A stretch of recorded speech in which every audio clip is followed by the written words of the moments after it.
بسم الله والصلاة والسلام على رسول الله. خسر الزمالك أمام الشباب السعودي مساء أمس في ثاني جولات دور المجموعات من كأس الملك سلمان العربية بهدف نظيف سجله إيفر بانيجا من ركلة جزاء أثار جدلا واسعا وغضبا كبيرا من الجانب المصري.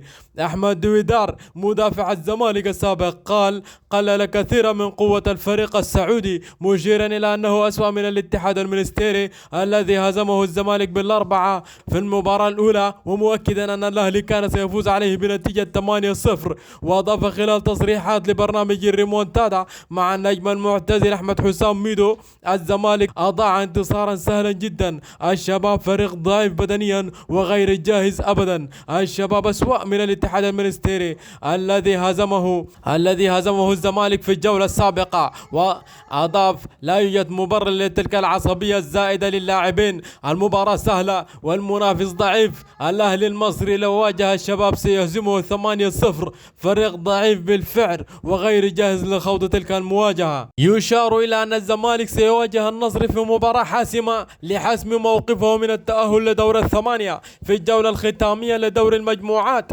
ويتصدر النصر والشباب المجموعة ب4 نقاط لكل منهما، فيما يتواجد الفريق المصري ثالثا ب3 نقاط، واخيرا الاتحاد المنستيري دون اي رصيد وقد خرج من الحسابات تماما.